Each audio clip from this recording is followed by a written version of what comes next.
पुन्हा एकदा TV next मराठीच्या या विशेष कार्यक्रमामध्ये तुम्हा सगळ्यांचं मी संदीप स्वागत करीतो. पहलगामवरती ज्यावेळेस दहशतवादी हल्ला झाला त्यावेळेस देशामध्ये संतापाची लाट उसळली होती आणि भारतानं काहीतरी कडक भूमिका घ्यायला पाहिजे, पाकिस्तानला धडा शिकवायला पाहिजे अशा प्रकारच्या मागणीनं जोर धरला होता. आणि त्या अनुषंगानं पंतप्रधान कार्यालयामध्ये आणि उच्चस्तरीयमध्ये बैठकांच्या मागून बैठका सुरू होत्या आणि 30 एप्रिलला सुद्धा अशीच एक बैठक होती आणि सगळ्यांना असं वाटत होतं की पहलगामच्या अनुषंगानं काहीतरी ठोस निर्णय या बैठकीत झाला असेल आणि त्या अनुषंगानं काहीतरी आपल्याला पाहायला लागेल. परंतु ज्यावेळेस बैठक संपन्न झाली, बाहेर आल्यानंतर मंत्री अश्विनी वैष्णव असे म्हणाले की देशामध्ये आता जातीय निहाय जनगणना करण्याचा निर्णय या बैठकीमध्ये घेण्यात आलेला आहे. खऱ्या अर्थानं हा सुद्धा एक स्ट्राईकच म्हणावा लागेल. याचं कारण मी नंतरच्या चर्चेमध्ये सांगू शकेन. परंतु अचानक रीतीनं म्हणजे 1931 साली पहिल्यांदा जातीय जनगणना झाली होती. त्यानंतर तब्बल 94 वर्षानं ही जातीय जनगणना करण्याचं आता सरकारनं ठरवलेलं आहे. याच्या मागची नेमकी कारणं काय आहेत? आत्ताच ही जाती जनगणना करावीशी का वाटते? याच्यातून काय फायदे आहेत, काय तोटे आहेत का, आणि याचा संपूर्ण परिणाम समाजाच्या एक सामाजिक स्वास्थ्यावरती होऊ शकेल का, ही जी एक शंका व्यक्त केली जाते. या सगळ्या गोष्टींवरती आज आपण प्रकाशझोत टाकण्याचा प्रयत्न करीत आहोत आणि नेहमीप्रमाणे या विषयातले अभ्यासू व्यक्तिमत्व आणि तेच म्हणजे श्रीराम पवार सर आपल्या सोबत आहेत आणि त्यांच्याबरोबर आज आपण या सर्व विषय समजून घेण्याचा प्रयत्न करू. सर नमस्कार. खरं म्हणजे राहुल गांधींनी बऱ्याच वर्षापासून हा प्रश्न सातत्यानं लावून धरलेला होता आणि त्यावेळेस आताचे जे सत्ताधारी आहेत बीजेपी वगैरे ते म्हणत होते की राहुल गांधी समाजामध्ये फूट पाडण्याचा प्रयत्न करतायत. अचानक बीजेपीचं हे हृदय परिवर्तन का झालं सर? नाही, याला एक मोठी पार्श्वभूमी आहे. एक तर जातीची जनगणना होणं हे ऐतिहासिक पाऊल आहे. म्हणजे भारताच्या स्वातंत्र्यानंतरच्या इतिहासामध्ये पहिल्यांदाच असं होतं आहे. म्हणजे 2011ला झाली गणना, पण ती जनगणनेचा भाग म्हणून नव्हे तर त्याच्यासोबत झालेला एक एक्सरसाइज होता. आर्थिक सामाजिक पाहणीच्या नावाने केलेला, पण त्याचा डेटा कधी जाहीर झाला नाही. म्हणजे त्यात जी आकडेवारी यायला पाहिजे होती ती कधी जाहीर झाली नाही. ती काँग्रेस सरकारने केली नाही, त्यानंतर भाजपच्या सरकारनं पण केलं नाही. भाजपच्या सरकारनं सातत्यानं सांगितलं की त्याच्यामध्ये त्रुटी आहेत, आकड्यात घोळ आहेत, त्यामुळे आम्ही जाहीर करत नाही. पण तेच आकडे अन्य काही योजनांसाठी पण वापरले होते. तो भाग सोडू आता पण जातीनिहाय जनगणना व्हावी ही कल्पना नवी नाही आहे. ती जवळजवळ मंडल आयोगाच्या अंमलबजावणीनंतर अधूनमधून चर्चेत आहे. 2001 मध्ये अशी जनगणना करावी अशा प्रकारची कल्पना पुढे आली. तेव्हा वाजपेयींचं सरकार होतं, पण प्रत्यक्षात ती मागं पडली किंवा ते प्रत्यक्ष झालं नाही. 2011 मध्ये मी तुम्हाला सांगितलं ऐन वेळेला एक कॉलम केला आणि सामाजिक आर्थिक माहिती घ्यायचा प्रयत्न केला जात नाही, पण ती ही माहिती कधी बाहेर नाही. 2021च्या जनगणनेला हे व्हावं अशी अपेक्षा होती. आता याच्यामध्ये भाजपनं कोलांटुड्या अनेक वेळा मारल्या आहेत. ही मागणी आपण म्हणाल तसं राहुल गांधी सातत्यानं मागच्या काळात लावून जात आहेत. याच्यामध्ये एक ब्रॉडली बघितलं ना आपण तर काँग्रेस आणि भाजप या दोघांनी आपल्या भूमिका बदलल्या आहेत. 1931ला जातनिहाय जनगणना झाली, ती या देशातली शेवटची जातनिहाय जनगणना. त्याच्या आधी होत होत्या, म्हणजे ब्रिटिशांनी केलेल्या जनगणना या त्याच जातीच्या नोंदी होत होत्या. 1931ला झाली ती शेवटची. 1941ला युद्धामुळे झाली नाही, महायुद्ध सुरू होतं आणि 1951ला भारत स्वतंत्र झाला होता. तेव्हाच्या नेत्यांनी असं ठरवलं की आता जातीनिहाय गणना करायला नको, आपण जनगणना करू पण जातीनिहाय करायला नको.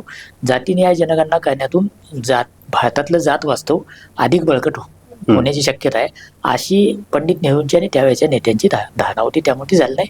त्यानंतर ती पुन्हा कधीच झाली नाही. आता अशी धारणा असलेल्या काँग्रेसचे वारसदार आता म्हणतायत की सामाजिक न्यायासाठी जाती जनगणना व्हायला पाहिजे. हा काँग्रेसमधला एक मेजर शिफ्ट आहे. या शिफ्टच्यामध्ये मंडल आयोग लागू झालेला आहे. जातगट्ट्यांचं राजकारण विशेषतः उत्तर भारतात स्थिर झालेलं आहे. काँग्रेसचा शक्तिपात झालेला आहे आणि त्यानंतर पुढे यायचं असेल तर काही नवे आधार शोधले पाहिजेत. या अंगानं पण काँग्रेस याच्याकडं बघत असण्याची शक्यता आहे. आणि राजकारण म्हणून यात काही चुकीचा अशातला भाग नाही आहे. त्याचा काही प्रमाणात फायदा त्यांना 2024च्या लोकसभेच्या निवडणुकीत पण झाला. त्याच्या आधी काँग्रेस, राष्ट्रीय जनता दल आणि नितीश कुमार यांचा जनता दल युनायटेड यांचं सरकार असताना बिहारमध्ये जातीय जनगणना झाली होती. जनगणना म्हणण्यापेक्षा त्याला सर्वेक्षण असं ते म्हणाले आणि जातनिहाय आकडेवारी गोळा केली होती. तर तो आधार आहे काँग्रेसच्या मागणीचा आणि राहुल गांधी सातत्यानं अत्यंत आक्रमकपणे ती मागणी करत आहेत. एका अर्थानं राहुल गांधींच्या मागणीसमोर भाजपच्या सरकारनं मान तुकवलेली आहे. कारण राहुल गांधी जेव्हा मागणी करत होते तेव्हा एक तर त्यांची खिल्ली उडवली गेली किंवा याच्यामध्ये समाजामध्ये फूट पडेल अशा प्रकारचं नॅरेटिव्ह मांडायचा प्रयत्न केला. बिहारमध्ये जेव्हा ही गणना झाली तेव्हा भाजप तेव्हा विरोधी पक्षात होता. तेव्हा पंतप्रधान असं म्हणाले होते की एक पाप आहे. त्यानंतर ते सातत्यानं असं निवडणुकांच्या प्रचारामध्ये पण मागणी करत होते, म्हणजे मांडणी करत होते. जेव्हा राहुल गांधी आणि बाकीचे विरोधी पक्ष नेते जातनिहाय जनगणनेची मागणी लावून धरत होते तेव्हा ते असं म्हणत होते की देशामध्ये आधी त्यांनी सांगितले की गरीब ही एकच जात आहे. नंतर ते म्हणाले की महिला, तरुण, गरीब आणि आणखी कुठे असे 4 जाती आहेत असं त्यांनी सांगायला सुरुवात केली. एका अर्थानं ते हे सगळं बाजूला टाकत होते. 2021ला संसदेमध्ये सरकारनं अधिकृतपणे उत्तर दिलं आहे की शेड्यूल कास्ट आणि शेड्यूल टाईप म्हणजे अनुसूचित जाती आणि अनुसूचित जमाती वगळता धोरण म्हणून अन्य कुठल्याही जातीची स्वतंत्र गणना करण्याचा आमचा इरादा नाही. म्हणजे सरकारचं धोरण काय होतं की जातनिहाय जनगणना नाही. याच प्रकारचं ॲफिडेव्हिट त्यांनी सुप्रीम कोर्टामध्ये दिलं आहे. म्हणजे सरकारची स्टेटेड पोझिशन, लेटेस्ट ताजी पोझिशन काय होती तर जातगणना करण्याची गरज नाही किंवा त्याच्यातून काही साध्य होणार नाही. त्यावेळेला राहुल गांधी, लालू प्रसाद यादव, अखिलेश यादव हे सगळे लोक जातनिहाय जनगणनेची मागणी करत होते. बिहारमध्ये त्या प्रकारची गणना झाली आहे, कर्नाटकात झाली आहे, तेलंगणामध्ये झाली आहे. कर्नाटक आणि तेलंगणा ही काँग्रेस शासित राज्य आहेत आणि बिहारमध्ये जेव्हा झाली तेव्हा ती जनगणना ही भाजप विरोधकांचं सरकार असताना झाली होती. त्यामुळे एका अर्थानं विरोधकांची मागणी काँग्रेसनं मान्य केली आणि मान्य केल्यानंतर मात्र खूप जोरात असं सांगितलं जातं की आम्ही सामाजिक न्यायासाठी हे करतोय. म्हणजे गृहमंत्री पण म्हणाले, अश्विनी वैष्णव पण सांगताना तेच म्हणतोय. ते सांगताना त्यांचा जणू असा रोग आहे की काँग्रेसनं मागच्या 70 वर्षाच्या काळात केलं नाही आणि ते आम्ही करतोय. हे भाजपचं टिपिकल काय म्हणता येईल की प्रोपगंडा मशनरी आहे की खरं तर BJPच्या किंवा नरेंद्र मोदींचं सरकार आल्यानंतर 2014 नंतर सरकारने एखादी धोरणात्मक भूमिका घेतली की ते शक्यतो मागे घेत नाहीत. 3 प्रसंग आहेत. हा तिसरा प्रसंग आहे की धोरणात्मक मागाय सरकारने घेतली आहे. पहिला होता भूसंपादन कायदा मागे घेतला. त्यावेळेलाही राहुल गांधींचीच मागणी होती. तेव्हाही सरकार असं म्हणत होतं की प्रसंगी दोन्ही सभागृहांचं संयुक्त अधिवेशन बोलू पण आम्ही हा भूमी संपादन कायदा पास करू, पण त्यांना मागाई घ्यावी लागली. नंतर 3 शेती कायद्यांचा प्रश्न होता ज्याच्यावर पंजाबातले हरियाणातले शेतकरी मोठ्या प्रमाणात आंदोलन करत होते. हे कायदे कधीही मागे घेतले जाणार नाहीत अशी भूमिका सरकारची होती. पण शेतकऱ्यांचा दबाव आणि तेव्हाही राहुल गांधी असं म्हणत होते की हे कायदे मागे घ्यायला लावल्याशिवाय आम्ही थांबणार नाही. पण शेतकऱ्यांचा दबाव आहे त्याच्यामागचं मूळ कारण होतं आणि तेही त्यांना मागे घ्यावं लागलं. आणि आता संसदेत राहुल गांधी असं म्हणाले होते की सरकार काही म्हणत असेल तर याच सरकारकडून आम्ही जातगणना करून घेऊ आणि ते आता प्रत्यक्षात आले. पण हे जरी असं असलं तरी भारतीय जनता पक्ष जेव्हा कुठलीही खेळी करतो तेव्हा त्याला पॉलिटिकल रेफरन्स असतात आणि राजकीय लाभहानीचा विचार केल्याशिवाय भारतीय जनता पक्षाचं आत्ताचं सरकार, मोदींचं सरकार कुठलंही पाऊल उचलत नाही. त्यामुळं याच्या मागे त्यांची निश्चितपणे राजकीय गणित आहेत. एक तर विरोधकांच्या मागणीतली हवा काढून टाकणं हे तर त्यांनी साध्य करायचा प्रयत्न केला आहे. पण त्याचबरोबर विरोधक स्वाभाविकपणे असं म्हणणं आहे की ही आमचीच मागणी होती, आता तुम्ही मागाई घेतली आणि युटर्न मारलाय पण मागणी आमची आहे. त्यामुळं आता ज्यांना जातगणना हवी आहे म्हणजे विशेषतः OBC समुदायाला तर तुम्ही बघितलं तर तुम्हाला समाजामध्ये 2 वेगळे हे प्रवाह दिसतील.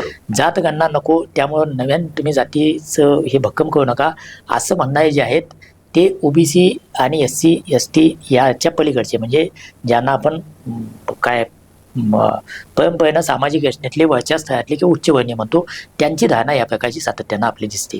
आणि OBCचं राजकारण करणं आहे हे जातगणना झाली पाहिजे असं म्हणतायत. तर फरक स्पष्ट आहे तो. त्यामुळे आता OBCच्या मतपिढीवर पुन्हा एकदा कुणी अधिकार दाखवायचा या प्रकारची स्पर्धा या निमित्तानं सुरू होईल.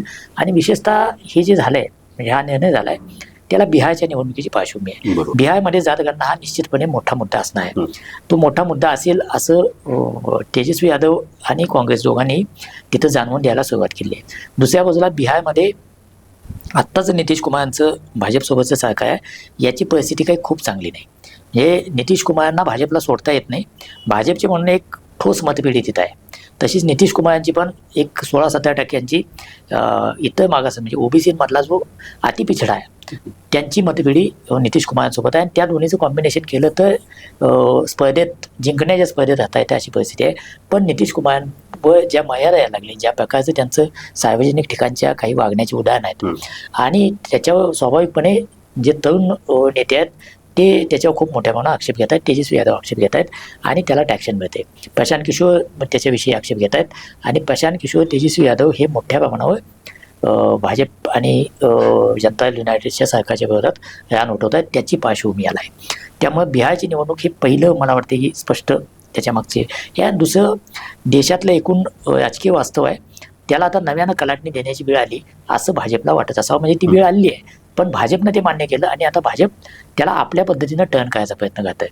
म्हणजे मंडल विरुद्ध कमंडल या वादात कमंडलवादी पार्टी भाजप होती. कमंडलचा लाभ पूर्ण घेऊन भाजपनं ओबीसीनं आपलंच केलं आणि आता ओबीसी आपल्या फोल्डमधून जातील की काय अशी जेव्हा अंधुकची शक्यता जरी तयार झाली तर त्याच्यावर भाजपनं लगेच आपली स्ट्रॅटेजी बदलली आणि पुन्हा आम्हीच ओबीसींची ताळणार अशी पोझिशन घ्यायचा प्रयत्न करते. हे याच्या मागचं राजकारण आहे. सर, जे पी नड्डांचं एक स्टेटमेंट होतं आणि ते असे म्हणालेत की काँग्रेसची वोट बँक ही या सगळ्या जातीवरती आधारित आहे आणि त्याच्यामुळं काँग्रेसनं आतापर्यंत हे सगळं जातीचं वोट बँक सांभाळली. आता त्यांच्याच या विधानाला त्या आता स्वतः ज्या पद्धतीचा निर्णय घेतलाय, मग जे पी नड्डांचं हे विधान कसं बघतात? जातीशिवायचं राजकारण आपल्या देशामध्ये होत नाही. कुणाचं पण असू दे, कुणी एकमेकावर किती आरोप करू देत, ते काँग्रेस असो, भाजप असो किंवा अन्य प्रादेशिक पक्ष असोत. मुद्दा विनिंग कॉम्बिनेशन कसं करायचं याचा असतो. म्हणजे काशीरामचे आपल्याला माहिती आहे की त्यांनी ब्राह्मण समाजाला आवाहन केलं आणि ते जेव्हा एकत्र आले तेव्हा काशीराम सत्तेवर आले. काशीराम म्हणजे काशीरामचा पक्ष सत्तेवर आला. त्यामुळे हे सोशल इंजिनिअरिंग नावाचं जे प्रकरण आहे हे एक गोंडच नाव आहे. त्याच्या खाली वेगवेगळ्या जात समूहांना एकत्र आणणं आणि त्याच्यातून आपली मतपिढी जिंकण्यापर्यंत घेऊन जाणं हे आपल्या देशामध्ये कायम होत आलंय. जे पी नड्डा काय वाटेल सांगू देत. त्यांच्या इंटरनल रचनेमध्ये जातीचा अतिशय बारकाईनं अभ्यास केला जातो. त्याचं परमिटेशन कॉम्बिनेशन ठरवलं जातं आणि त्याच्या आधारावर उपक्रम, कार्यक्रम आणि नॅरेटिव्ह पण फिक्स केलं जातं. म्हणजे एका जातीचे नायक शोधून त्यांच्या भोवती नॅरेटिव्ह भाजपनं विकलेला आहे. एका सेनाधिकाऱ्यांच्या जाती शोधून त्याप्रमाणे काही ना काही तर विधानं झालेली आहेत. हे सगळं म्हणजे आपण नाकारता येत नाही. पंतप्रधानांना ओबीसी नेता म्हणून प्रोजेक्ट केलं गेलं. हे पंतप्रधानांची लोकप्रियता इतकी प्रचंड असताना त्यांना ओबीसी नेता अशा चौकटीत बसवण्याचा प्रयत्न भाजपनं केला. त्यामुळं यात जात आहे उघड आहे, पण आत्ताचं राजकारण काय हे समजून घ्यायला पाहिजे. जात आहे म्हणजे याच्यामधला एक प्रमुख धागा समजून घ्या की आपल्या देशामध्ये जातीचं राजकारण आहे. मंडल आयोगानंतर हे जातगट्टे स्पष्ट झाले. उत्तर भारतातलं राजकारण प्रामुख्याने या जातगट्ट्यांच्या भोवती फिरायला लागलं. भाजपचा जेव्हा उदय झाला तेव्हा भाजपनं त्यांच्याकडे असलेली उच्चवर्णीयांची मतपिढी, उच्चवर्णीयांची एक ठोस मतपिढी भाजपसोबत कायम आहे.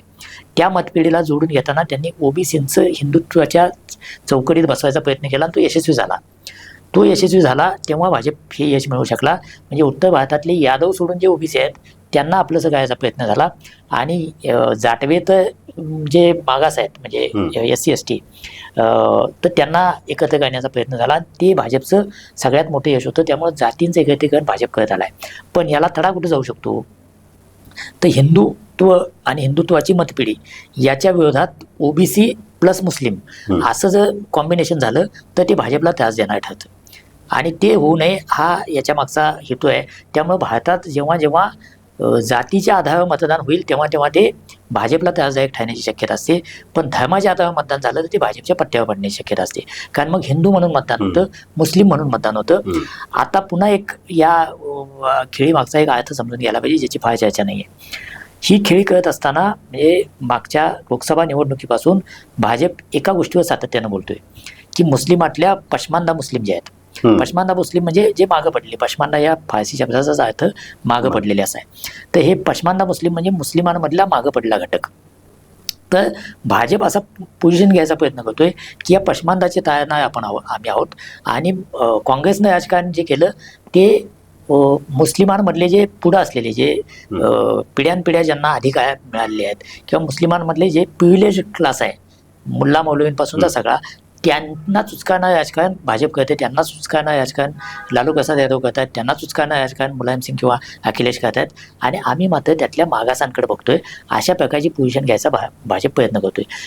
3 तलाकच्या वेळेला त्यांनी तशी पोझिशन घेतली. वक्फ बोर्डाच्या वेळेला पण भाजपनं अशाच प्रकारची पोझिशन घ्यायचा तो जो कायदा झाला तेव्हाही प्रयत्न केला.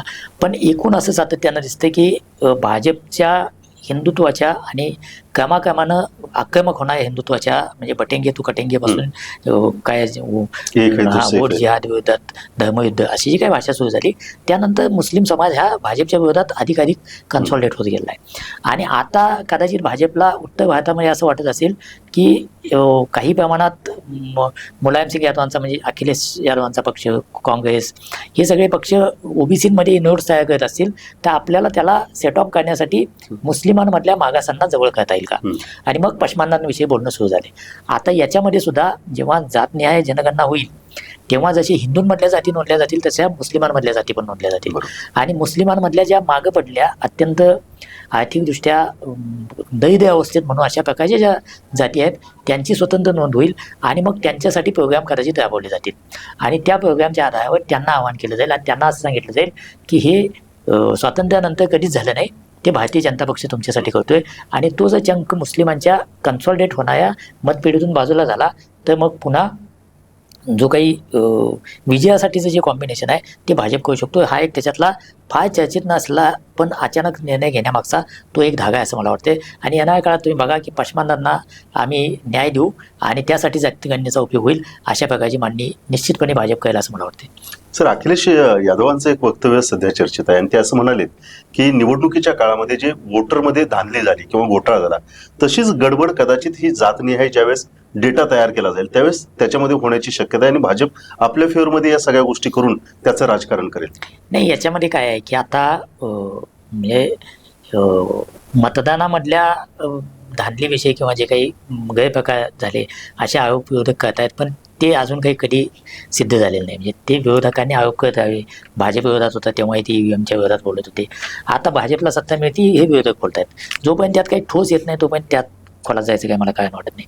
पण जनगणना करण्याची म्हणून एक पद्धत आहे आणि त्या पद्धतीत प्रत्येक घरात जाऊन घरातल्या लोकांना विचारलं जाते आणि ते सांगतात ते नोंदवून घेतलं जाते. त्या घरातल्या माणसाला तो अधिकार आहे आपण जे सांगितलं ते नोंदवलं की नाही बघण्याचा. त्यामुळं हे इतकं सोपं नाही की मॅनिप्युलेट करता येईल. बिहारमध्ये झालंय म्हणजे आता काँग्रेस जात न्याय जनगणनेचा इतका कारवाई घेतो पण मग कर्नाटकातली जात न्याय जनगणना काँग्रेसनं का जाहीर केली नाही. कारण जात न्याय जनगणना हा एक असा एक घटक आहे जसं मंडल आयोग व्ही.पी. सिंगांनी लागू केला त्यांना काही त्याचा फायदा झाला नाही पण मंडल आयोगाने या देशाचं राजकारण कायमचं बदललं. बरोबर. तसं या जात न्याय जनगणनेची आकडेवारी आल्यानंतर त्यातून जे नवे मुद्दे तयार होतील त्यातून या देशाचं राजकारण सामाजिक ताणेबाणे हे सगळं नव्यानं ठरण्याची शक्यता आहे. याचं कारण काय सांगतो मी तुम्हाला की 1931 नंतर जनगणनेच्या पॅटर्नमध्ये झालेले बदल हे आपण नोंदलेले नाहीत जात न्याय. जे नोंदले ते प्रामुख्यानं प्रदेश न्याय नोंदले किंवा धर्मन्याय नोंदले. म्हणजे हिंदूंची संख्या किती वाढली, मुस्लिमांची संख्या किती वाढली, ख्रिश्चनांची, बौद्धांची, शिखांची संख्या किती वाढली या प्रकारची आकडेवारी आपल्याला मिळत आली. महाराष्ट्रातली संख्या किती वाढली, तामिळनाडूतली किती वाढली, बिहार आणि उत्तर प्रदेशातली किती वाढली या प्रकारची आकडेवारी आपल्याला मिळत आली. पण जात न्याय मिळाली नाही. यावेळेला आता ती जात न्याय मिळू शकेल आणि पोटजाती न्याय सुद्धा मिळू शकेल. ही मिळाल्यानंतर बिहारची जात न्याय आकडेवारी समोर आल्यानंतर धक्कादायक आकडेवारी होती की मंडल आयोगाचं प्रपोजिशन काय आहे तर आपल्या देशामध्ये 52% ओबीसी आहेत आणि 52% ओबीसी आहेत म्हणून 27% त्यांना आरक्षण द्यायचं. आणि इंदास आणि खटल्यामध्ये सुप्रीम कोर्टानं 50% आरक्षणाची मर्यादा घालून दिली आहे. त्यामुळं 50%च्या आत जेवढं आरक्षण देता येणं शक्य आहे तेवढंच ओबीसींना आरक्षण मंडल आयोगानं दिलं आणि त्यानुसार आतापर्यंत सगळं आपल्याकडे चालत आलं. बिहारमध्ये असं लक्षात आलं की पिछडा आणि अतिपिछडा म्हणजे ओबीसीतलेच हे 2 घटक आहेत तर यांची एकूण संख्या 63% आहे. बरोबर. बिहारमध्ये आणखी एक अशी गोष्ट लक्षात आली की सगळे उच्चवर्णीय धरून 14-15% पुढे नाही आहेत. म्हणजे 85% लोकसंख्येला 50% आरक्षण आहे लक्षात आलं. त्यामुळे तिथं मागणी सुरू झाली की आरक्षणाचा पैसा वाढवला पाहिजे. राहुल गांधी मागणी करतायत की जातगणना करू म्हणजे ते असं म्हणतायत की आम्ही करू किंवा करायला लावू आणि त्यानंतर 50%ची अट पण काढून टाकायला लावू. आता 50%ची अट काढायची की नाही याच्यावर सुप्रीम कोर्टाचा निर्णय आहे. त्याच्याविषयी एक डिबेट आहे. मोठा डिबेट आहे. तो डिबेट हा मेरिटच्या अंगाने डिबेट आहे. तो एक फिलॉसॉफिकल डिबेट आहे आणि आरक्षणाचा पैस कसा ठेवावा याच्या संदर्भातला डिबेट आहे. 50%च्या पुढे आरक्षण आता तमिळनाडूमध्ये ऑलरेडी आहे आणि त्यांनी ते नव्या शेड्यूलमध्ये टाकल्यामुळं त्याला चॅलेंज झाले, पण ते अजून कायम आहे. 50%च्या आरक्षणाच्या बाहेर 10% आर्थिक मागासांचं आरक्षण ऑलरेडी मोदी सरकारनं दिलेलं आहे. ते 50%च्या बाहेरच आहे आणि ते सुप्रीम कोर्टात टिकलेलं आहे. त्यामुळं आता हे सगळे पेच जातनिहाय आरक्षणानंतर पुढे येणार आहेत की प्रत्येक जातीची संख्या समोर येईल. म्हणजे उदाहरणार्थ महाराष्ट्राबद्दल बोलायचं झालं तर महाराष्ट्रात असं सर्वसाधारणपणे मानलं जाते की मराठा आणि कुणबी मिळून साधारण 32 ते 34% हा घटक आहे. आता वादागता समजा हा 25% समोर आला किंवा 40% समोर आला तर या दोन्हीचे परिणाम होणार आहेत. बरोबर. किंवा 34% जे ॲज इट इज समोर आला तरी सुद्धा मराठा समाज आणि मग त्याच्याबरोबर फक्त जातीची मोजदाद होत नाही आहे. जनगणनेमध्ये आपल्या घरातल्या गाडी आहे का, कुठल्या कुठल्या सुविधा आहेत, घरात गॅस आहे का, अशा सगळ्याची नोंद होते आणि मग आपोआप ज्याची सुप्रीम कोर्ट मागणी करते की इम्पेरिकल डाटा पाहिजे, हा आपोआप इम्पेरिकल प्रत्येक जातीचा डेटा तयार होणार आहे. आणि मग त्याच्यामध्ये जिथं जिथं आरक्षणाच्या मागण्या आहेत, म्हणजे जाटांची असेल, गुजरांची असेल, मराठ्यांची असेल, तर हा डेटा आपोआप तयार होणार आहे की मराठ्यांमध्ये इतक्या लोकांकडे या सुविधा नाही आहेत, इतक्या लोकांची आर्थिक अवस्था अशी आहे. हे सगळ्यांचं एक काय म्हणता येईल की इकॉनॉमिक बॅकग्राऊंड आणि त्या प्रकारची तयार होणार आहे. आणि मग मधल्या काळात ज्या प्रकारची भूमिका मांडली जात होती की सुप्रीम कोर्टाच्या जजेसपासून ते टॉपच्या सचिवांपर्यंत सगळीकडं फक्त उच्चवर्णीय यांची वक्तेदारी आहे. 85, 90, 95% जागा या उच्चवर्णीय यांच्या आहेत आणि आरक्षणाचं संपूर्ण धोरण राबवून सुद्धा याच्यामध्ये SC ST असतील किंवा ओबीसींना फार स्थान मिळालं नाही. हे सगळे प्रश्न याच्यातून पुढे येणार आहेत. त्यामुळं आरक्षणाच्या नव्या मागण्या आरक्षणामध्ये सामावून घ्यावे अशा जातींच्या मागण्या 50%ची अट काढून टाकावी का काढून टाकू नये याविषयीचा डिबेट हे सगळं एकदा ही आकडेवारी समोर आल्यानंतर सुरू होणार आहे. जी बिहारमध्ये झाली ती आता देशभर होऊ शकतं. त्यामुळे एका अर्थानं एका मोठ्या चर्निंगला सुरुवात या निमित्तानं झाली आहे. जात न्याय जनगणना करावी की करू नये याविषयी खूप डिबेट आपल्याकडे झालेला आहे. ती केल्यानंतर निदान ज्यांना असं वाटतं की करायची गरज नाही, आपल्याकडे आता सामाजिक न्याय प्रस्थापित झाला आहे असं जे म्हणतायत त्यांना योगेंद्र यादवांसारख्यांचं काय उत्तर होतं की एकदा कळतही, म्हणजे तुमचं म्हणणं काय असेल तर ते तसे होईल आणि नसेल तर ते मान्य करा. त्यामुळे एकदा कळतही अशा प्रकारची भूमिका जात जनगणना करा म्हणण्याची होती. आता ते केंद्राला मान्य केलं आहे. त्यामुळे आता तो डिबेट थांबला. आता याच्यातून काय बाहेर येईल आणि त्याच्यावर काय करावं लागेल. म्हणजे बिहारमध्ये तेव्हा सरकारने काय म्हटलं होतं की आरक्षण हा एक भाग आहे, पण आताही जनगणना समोर आल्यानंतर आकडे क्लिअर झाले की कुठल्या जातीची अवस्था काय आहे. त्यानंतर ॲफर्मेटिव्ह ॲक्शन ज्याला आपण म्हणतो, सरकारने घ्यायच्या प्रोत्साहनात्मक किंवा मदत करणाऱ्या योजना, त्याच्यामध्ये कोणाला काय द्यावं याविषयीचा विचार सुरू होईल. मुस्लिमांच्यातल्या जाती नोंदल्यानंतर मुस्लिमांमध्ये ओबीसीचं आरक्षण द्यायचं का, ते किती प्रमाणात द्यायचं, असा एक नवा डिबेट पुन्हा सुरू होईल आणि त्याला सरकारला ॲड्रेस करावा लागेल. आता आपल्याकडे धर्मनिहाय आरक्षणाची तरतूद नाही, पण मुस्लिमातल्या मागासांना या प्रकारच्या आरक्षणाची तरतूद नव्यानं लागू करायची का किंवा आहे ती एक्सपांड करायची का, या प्रकारचे डिबेट सुरू होतील. त्यामुळं जातनिहाय जनगणना हे नवं प्रकरण आहे. याच्यामधलं राजकारण जे आहे ते धार्मिक ध्रुवीकरण मतदारांचं की जातीय ध्रुवीकरण या अंगाने आहे. आणि याच्यामध्ये जातीय ध्रुवीकरण जेव्हा जेव्हा होतं तेव्हा भाजपला त्याचा तोटा होण्याची शक्यता असते. धार्मिक ध्रुवीकरण होतं तेव्हा फायदा होण्याची शक्यता असते. आता भाजप आपले स्वतःचे काय म्हणता येईल की विकेट सोडून जातीय ध्रुवीकरणामध्ये पण माझा वाटा असला पाहिजे अशा ठिकाणी एक इंटरेस्टिंग आकडेवारी आहे. 1996 ते 2014 म्हणजे 1996 मध्ये आघाडीच्या सरकारांचा मोठ्या प्रमाणावर उलटापालटी सुरू झाल्या. तेव्हापासून ते 2014पर्यंत भाजपला ओबीसींची मतं मिळत होती, 16%हून 44%पर्यंत गेली. म्हणजे भाजपचा ओबीसीचा आधार बघा, भाजप सत्तेवर आला त्याचं एक मुख्य कारण ओबीसींचा आधार आहे. काँग्रेसची मतंही 25%हून 15%वर आली आणि बाकीचे छोटे पक्ष आहेत, प्रादेशिक पक्ष, यांना मोठ्या प्रमाणावर फटका बसला. त्यांची जवळजवळ 20-22% मतं कमी झाली आणि ती सगळी मतं BJPकडे ट्रान्सफर झाली. त्यामुळं ओबीसींची मतं फिरणं म्हणजे काय तर हे आहे. उत्तर बिहारची निवडणूक आहे, बिहारमध्ये यादव मुस्लिम हे जर एकत्र आले तर 30%पेक्षा जास्त मतं होतात, सगळे कन्सॉलिडेटेड एकत्र आले तर. त्याला या आता मागास ओबीसींचं नवं राजकारण सुरू झालं, त्याच्यातल्या काही जाती जोडल्या गेल्या तर ते एका विनिंग कॉम्बिनेशनकडे जाते. ते तोडण्याचा भाग म्हणून जात न्याय जनगणनेकडे कदाचित भाजप बघू शकतो. म्हणजे यामध्ये जात की धर्म हे नव्यानं ठेवण्याचा एक भाग आहे. त्यामुळं आता हिंदुत्वाचा आवाज थोडासा कमी करून आम्ही सामाजिक न्यायाकडे निघालो आहोत, अशा प्रकारचं नॅरेटिव्ह भाजप मांडायला लागला तर मला आश्चर्य वाटणार नाही बिहारच्या निवडणुकीच्या निमित्तानं.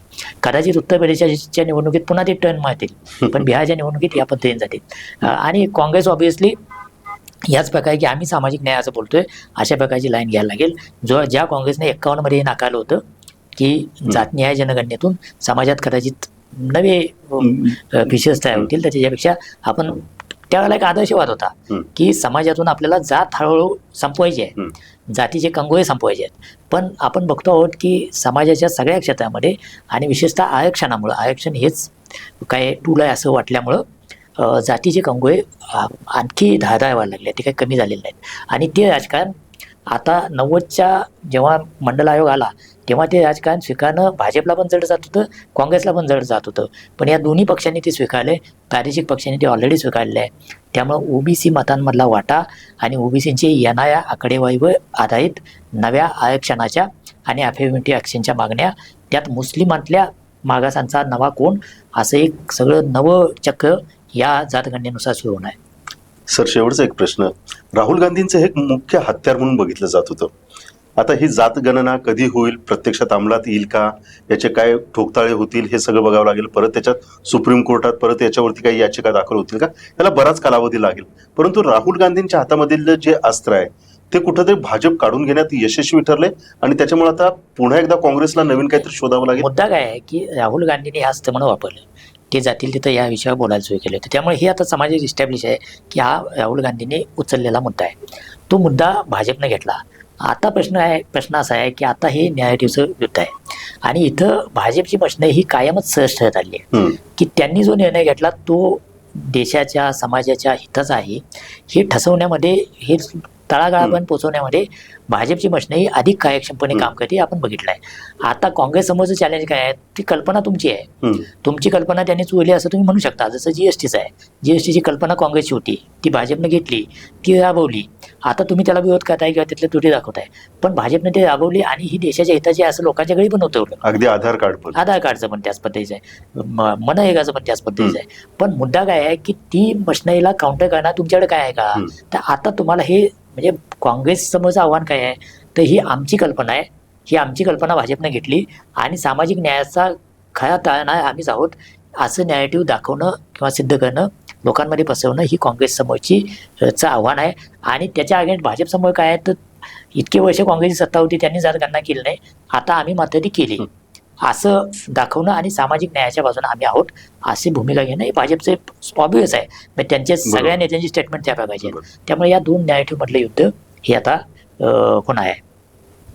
यासोबत मला असं वाटते की जातनिहाय जनगणनेसोबत आणखी दोन जातीशी संबंधित आणि जातीनुसार दिल्या जाणाऱ्या प्रिव्हिलेजशी संबंधित आणखी दोन मुद्दे आपल्या देशासमोर आहेत.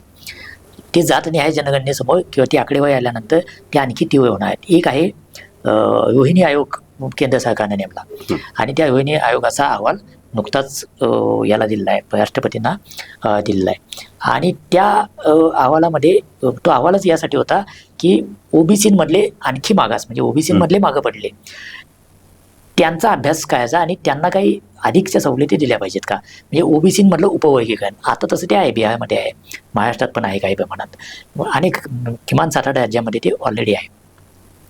तर ते देशाच्या पातळीवर धोरण म्हणून आणायचं का, कारण त्या अहवाल तो अजून पूर्णपणे व्हायला नाही, पण त्या अहवालाच्या निमित्तानं जे काही व्हायला आहे त्याच्यामध्ये आपल्या देशामधल्या 2633 जातींपैकी 900पेक्षा जास्त जाती अशा आहेत की त्यांना 0 रिप्रेझेंटेटिव्ह मिळालेलं आहे आरक्षणामध्ये ओबीसीमधल्या, आणि 10 जाती अशा आहेत की ज्यांना 24% रिप्रेझेंटेशन मिळालेलं आहे. अशी आकडेवारी त्या रोहिणी आयोगाच्या निमित्तानंच प्रसिद्ध झाली होती. त्यामुळे स्वाभाविकपणे ज्यांना रिप्रेझेंटेशन मिळालं नाही आणि ज्यांना 2, 3, 4 पिढ्या नोकऱ्यांमध्ये शिक्षणामध्ये आरक्षण मिळालं, यांच्यामध्ये आता म्हणजे यामध्ये एक सिद्धांत काय होता की आरक्षण हे जातींचा समूह आहे किंवा जात हा एक घटक आहे आणि तो जातींच्या समूहाचा एक घटक धरल्यानंतर त्याला विशिष्ट टक्के आरक्षण दिलं की ते आरक्षण पर्क्युलेट होत जाईल आणि जातीतल्या सगळ्यांना मिळेल. हे धोरण राबवल्यानंतर 30 वर्षानंतर असं लक्षात येतं की काही जातींना त्यातल्या अधिक वाटा मिळाला आहे, काही जातींना कमी वाटा मिळाला आहे. हेच याच पद्धतीचा अनुसूचित जाती जमातींमध्ये पण झाला असण्याची शक्यता आहे. त्याची पण चर्चा सुरू झाली आणि त्याच्यामध्ये पण उपवर्गीकरण करावं अशा प्रकारची मागणी आणि अशा प्रकारचे कोर्टाचे काही कोर्टामधले डिबेट त्या प्रकारचे पण समोर आलेले आहेत. त्यामुळं ओबीसीमधलं हे चर्निंग पुन्हा नव्यानं सुरू होईल की ज्यांना, कारण जेव्हा डेटा येईल तेव्हा जात न्याय जनगणनेचा डेटा आल्यानंतर पुन्हा हे अधिक स्पष्टपणे लक्षात येईल की कुठल्या जातींना ओबीसीच्या आरक्षणातला वाटा जास्त मिळाला आणि कुठल्या जातींना कमी मिळाला आणि अजिबातच मिळाला नाही.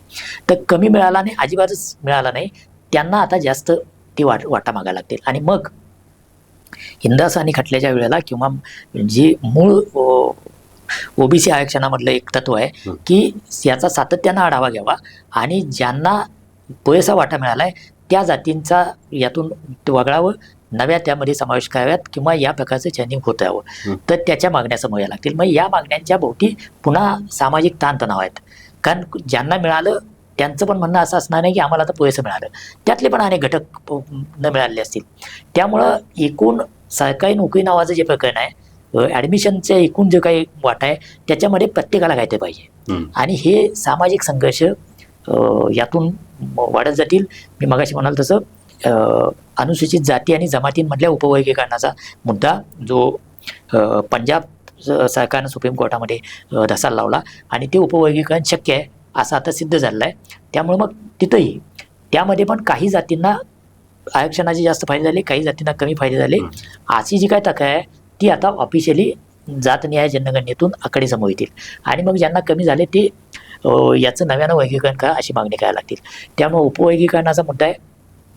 अधिक ओबीसींची संख्या आहे का, म्हणजे 52% जास्त संख्या आहे का, त्या 52% प्रत्येक जातीचा पुन्हा वाटा किती आहे. म्हणजे असं म्हटलं जायचं की यादव खूप मोठ्या प्रमाणात आहेत किंवा असं म्हटलं जातं की कर्नाटकातला अहवाल का सादर केला जात नाही.